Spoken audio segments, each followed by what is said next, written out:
Assalamualaikum warahmatullahi wabarakatuh. Jumpa lagi di channel Pengacara Santuy Official. Bukan siapa-siapa, hanya Lawyer Deso. Nah teman-teman, saya saat ini masih berada di perumahan Saka Hills. Dan kita akan bincang-bincang bersama salah seorang marketing PT Rai Property dengan Bang Yusuf, Muhammad Yusuf SH. Selamat pagi Bang Yusuf. Ya, gimana? Selamat pagi Bung Oni. Sehat ya? Alhamdulillah. Pak Yusuf, kita akan sedikit bincang-bincang terkait dengan over kredit nih. Karena di masyarakat tidak jarang dan tidak sedikit konsumen KPR bersubsidi yang ingin mengoperalih, menjual kembali rumah tersebut.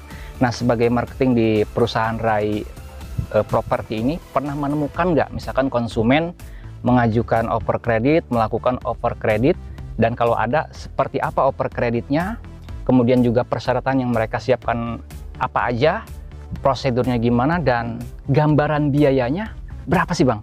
Ya. Silahkan Pak. Memang tidak sedikit gitu yang seperti itu Bung Oni. Cuma kalau yang perlu dipahami terlebih dahulu, ini over kredit ini kalau ditanya bisa atau tidak, jawabannya bisa. Iya. Cuma ada dua. Yang pertama itu over kredit bisa dilakukan atas persetujuan dari pihak perbankan. Persetujuan dari pihak perbankan. Ya, dari pihak berarti perbankan. formal ya kita ajukan. Formal, iya. Jadi nanti ada posisi survei ulang lagi dan lain sebagainya gitu, di tahapan-tahapan itu dilalui. Nah, namun terkadang konsumen ini karena merasa terdesak itu dengan kebutuhannya, maka dia melakukan cara yang kedua. Cara yang kedua itu ada overali yang dilakukan tetapi tanpa persetujuan dari pihak bank. Berarti di bawah tangan. Nah, di bawah tangan. Nah, ini sering terjadi, cuma kita sebagai orang yang mau take over itu harus menerima segala risiko. Yang pertama itu mengenai buy checking. Karena kenapa? Kalau misalkan kita overalih kemudian tanpa persetujuan dari pihak perbankan, kemudian nih dari yang membelinya nih, yang penerima terbaru ini tidak dibayarkan, ya itu jelas konsekuensinya adalah kita kena buy checking dan tidak akan di ACC ya. Iya, kemudian nanti juga dia juga sebetulnya mengalami kerugian kalau memang posisi tidak dibayarkan dan lain sebagainya gitu kan. Nanti bisa diambil ya atau diambil oleh pihak perbankan begitu. Karena memang cicilannya nunggak atau one prestasi. Nah, kemudian kalau memang kita mau take over di bawah tangan, apa saja yang perlu dipersiapkan? Nah, sebentar Pak Yusuf. Di bawah tangan ini kita kan tidak hanya antara penjual dan pembeli, tapi di hadapan notaris kan? Betul, ya. Jadi kalau kita mau di bawah tangan itu, tentunya kalau mau bagus juga itu harus di hadapan notaris. Ya, karena kalau memang kita hanya ada kesepakatan kita nih antara pembeli dengan penjual, khawatir nanti kan kita bayarin dengan lunas, kemudian yang menjualnya juga sudah tidak diketahui keberadaannya, itu akan merepotkan kita sebagai pembeli. Ya, jadi kita kan kalau mau ngambil sertifikat ketika memang sudah lunas itu harus ada surat kuasa, dan surat kuasa itu harus dari notaris. Nah, maka daripada itu ketika kita mau melakukan take over di bawah tangan, pertama ya harus ada kesepakatan terlebih dahulu antara penjual dengan pembeli, kemudian nilai overalihnya berapa. Nah, itu biasanya diukur dari waktu sudah kita membayar. Misalkan kita sudah membayar 5 tahun gitu, atau memang 6 tahun. Kesepakatan misalkan kita tenornya itu 70 juta gitu, karena posisi rumah udah dibangun gitu kan, baik tampak depan ataupun memang dari belakang itu sudah dibangun, sudah direnov. Ada pengeluaran-pengeluaran yang sudah kita keluarkan gitu. Misalnya oke, sepaket kita 70 juta gitu. Jadi nanti 70 juta itu uangnya nanti dibayarkan pada saat kita penandatanganan di notaris. Jadi tanda tangannya resmi di hadapan notaris ya? Iya. Jadi jangan sampai kita sebagai pembeli gitu, uangnya diberikan terlebih dahulu tetapi penandatangannya itu belum dilakukan. Karena kan selain daripada dibuatkan surat kuasa oleh notaris, nanti ada satu akta lagi, yaitu PPJB. Oke, berarti Pak, yang kita peroleh dari notaris itu apa aja? Tadi PPJB sama surat kuasa. Surat kuasa. Nah, surat kuasa ini apakah untuk melunasi atau mengambil sertifikat di akhir atau gimana? Iya, itu bisa dilakukan nanti. Nah, makanya sebelum kita melakukan pembayaran, jadi kita ketika sudah sepakat di angka 70 juta tadi contohnya, berkas itu kita harus disiapkan sama kita. Berkas yang harus dipersiapkan itu oleh penjual, pertama perjanjian kredit. poin kita harus pegang, si penjual itu harus memperlihatkan kepada si calon perjanjian pembeli. kreditnya, iya. Oke. Terus kemudian buku tabungannya. Buku tabungan cicilan ya. Iya, cicilan. Kemudian transkrip rekening korannya. Oke, Jadi kita kan untuk memastikan bahwa betul rumah ini tidak pernah nunggak. Oke, Nah, kalau oke. memang kita tidak punya transkrip ya atau rekening korannya itu, dikhawatirkan tidak bisa membuktikan ternyata rumah ini sudah macet gitu kan, Oke. selama 6 bulan misalkan tidak dibayarkan atau selama 3 bulan tidak dibayarkan gitu. Khawatir terjadi seperti itu kerugian kita sebagai pembeli.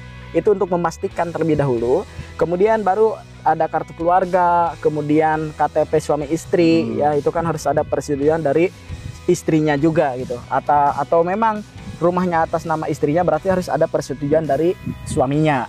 Oke. Nah, kalau memang udah lengkap nih berkas dari penjual kemudian dari pembeli, maka kita harus diserahkan kepada notaris.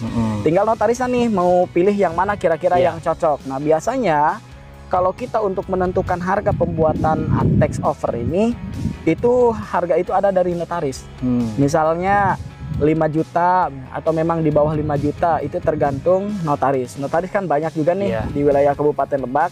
Tinggal nyari perbandingan aja yang kira-kira cocok gitu ya. Oke. Nah, adapun memang biaya yang dikeluarkan itu tergantung kesepakatan, Bung Oni. Iya. Jadi kalau memang kita mau tax over ini dengan 70 juta sudah termasuk akta notaris, bisa aja gitu. Iya. Kemudian kalau memang kita mau tax over nih 70 juta ini bersih bagi kita sebagai penjual. Jadi biaya notaris itu ditanggung oleh pembeli, itu bisa aja. Itu hal-hal seperti itu tergantung daripada kesepakatan antara para pihak. Nah, kemudian nanti kalau sudah berkas sudah diserahkan ke notaris, nanti notaris itu akan membuat tadi ya, yang pertama PPJB. itu ada PPJB, kemudian yang kedua surat kuasa. Nah, pembayarannya nanti kita ada akad juga di sana di notaris. Ada akad juga ya. Jadi nanti ada tanda tangan minuta, kemudian nanti setelah beres tanda tangan minuta, kita baca dulu tuh draft-draft perjanjiannya ya, PPJB kemudian dengan surat kuasanya. Khawatir ada yang salah. Iya. Ada yang salah kan repot tuh ya, terkait dengan objeknya atau memang nomor rumahnya gitu ya, atau lain sebagainya. Kalau memang semuanya sudah membaca, sudah oke, baru tanda tangan minuta tersebut. Nah, di situ setelah tanda tangan baru kita melakukan pembayaran di hadapan notaris itu, biar clear itu ya. Jangan sampai kita melakukan pembayaran ini belum diaktakan. Kita mau nyari-nyari penjualnya, nanti tanda tangan akta nggak ada. Ini yang repot. Iya. Ya, jadi nanti tidak ada kepastian hukum bagi kita sebagai pembeli.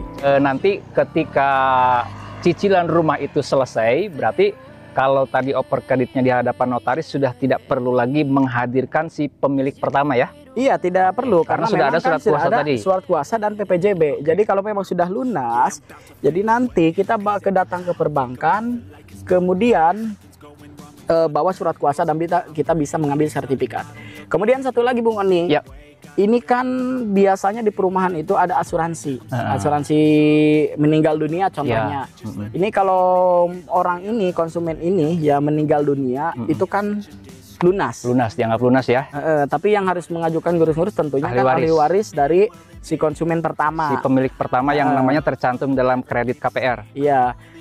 Nah, itu kalau sudah dioper kredit, kalau sudah dioper kredit, kemudian misalkan kita sebagai pembeli yang melanjutkan gitu kan, datang, apalagi memberitahu misalkan yang orang ini udah meninggal dunia, kemudian ini sudah di tax over, biasanya perbankan tidak mau. Oh gitu. Jadi tetap harus melanjutkan kita gitu. Tapi kalau memang yang ngurus-ngurusnya ahli waris, kemudian memang belum diketahui bahwa ini rumah belum di tax over, maka nanti akan mendapatkan asuransi ya. Jadi asuransi meninggal dunia, jadi rumah itu nanti sudah dianggap lunas. Itu tinggal kompromi aja ya antara si pembeli dengan ahli waris pemilik pertama ya. Ya, bisa aja seperti itu ya.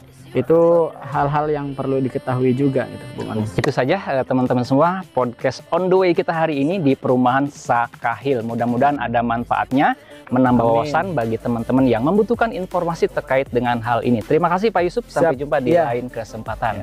Itu saja teman-teman semuanya, sampai jumpa. Assalamualaikum warahmatullahi wabarakatuh.